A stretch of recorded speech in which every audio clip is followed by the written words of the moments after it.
Twinkle Twinkle from Allplay. They also have this box with all these expansions in it.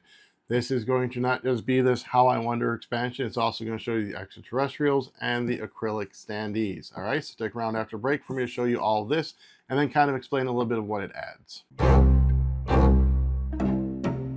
All right, so looking inside of here, we have a few things, so we'll get back to this. So first up, we're going to show you, so these are acrylic standees to take the place of the cardboard one from the base game. So as you can see, same picture, just made out of acrylic. All right, then we are going to, let's get those shoved down in there. And then we have a bag full of baggies. We are going to go ahead and have these rules. So using this expansion, it basically adds 5 new celestial objects. So it basically tells you if you add in one of these, take out one of the other ones with the letters and then so forth and so on. Here's some object clarifications.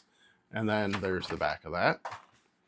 So here are those new scoring conditions. So you have the nebula, wormholes, galaxies, moons, and rocket ships. So I will go into all of these after I show you the rest of the stuff. So because you have those new things, you are going to go ahead and have these new celestial object tokens.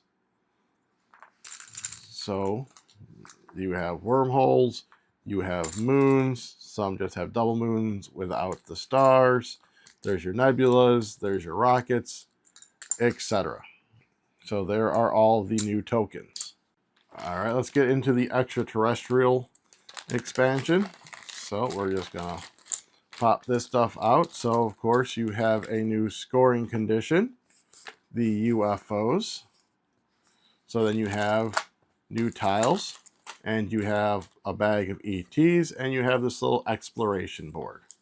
So let's go ahead and get into what all these different ones add. Seeing as we have the ET or the extraterrestrial one out right now, let's go ahead and cover this one. So as in with the other expansions, if you're going to use the UFOs, you will need to take out one of the other scoring objects and place these in their space. And then you'll have a little supply of the ETs. So based on which side you choose, so let's go ahead and start off with the basic.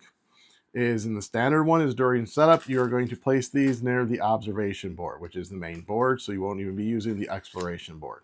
Then if you look down here, the end of each round, you're going to place a ET on each tile in the next round row that is next to one or more UFOs. When you take a tile with the UFO on it, place the UFO on this reference.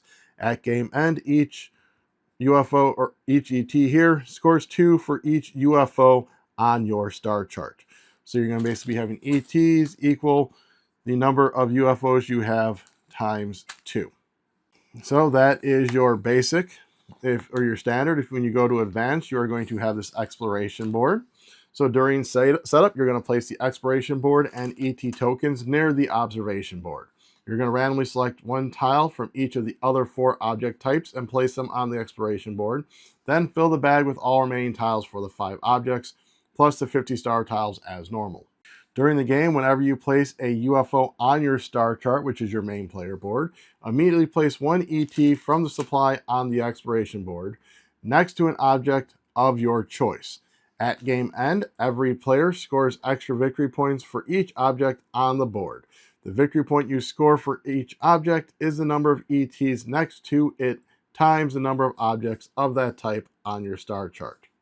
So basically what this one is, as you are going to be placing out UFOs, you are going to be adding these little guys next to those specific objects. They'll also be on your board, and that is going to be dictating how much those objects are going to score at the end of the game. So that is the extraterrestrial expansion. So if we go ahead and come here to these, we'll start with the nebula. So each nebula scores 6 points. Minus 2 points per star surrounding it. The total can be negative. And what I really do always enjoy with these ones are they are giving you examples. If you flip over to the other side, is each nebula scores 6 points minus 1 per unique non-nebula object surrounding it. So this one is subtracting for stars. This one is for unique objects around it. The wormholes is each wormhole scores 2 points, plus an extra 2 if there are no other wormholes in its row or column. And then when placed, you are going to return up to 2 tiles from the next round row to the bag and draw new tiles to replace them. That when placed is going to trigger on this side as well, but the scoring is different now. And it's going to be each wormhole scores 2, plus an extra 2 if it is exactly 2 spaces in a straight line from at least one other wormhole, including diagonally. Galaxies is each galaxy just scores 1 point per unique object surrounding it. On the other side, this one requires that you play with the black holes. And each galaxy scores 4 points if it is beside exactly one black hole. And then when placed, you may return 1 tile from your star chart to the bag, then draw 1 tile and place it anywhere on your star chart. Moons, these requires planets and asteroids. Each moon is going to score 1 point per planet and asteroid surrounding it.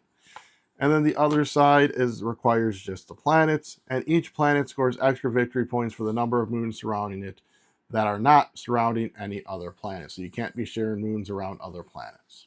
And finally, we have rocket ships. This requires at least 2 of these ones, either black holes, moons, planets, or wormholes. So you need to be playing with at least 2 of those. Each rocket ship scores 2 points per black hole, moon, planet, and wormhole in its column. And the other side has no requirements, and each rocket ship scores 1 point per tile on the longest path it can travel without leaving its constellation or entering the same tile twice. All right, so that is what the expansions for Twinkle Twinkle adds. Hope you enjoyed. Head down below and hit like, subscribe, comment, share, ring the bell, all of that fun dandy stuff. All right, and if you are looking for games to purchase, you can go ahead and head to Miniature Market. The link is down below. And if you use our link to purchase games, we do get a portion of those sales back here to the channel to help fund the stuff we are doing. All right, so until next time, watch out for that wormhole.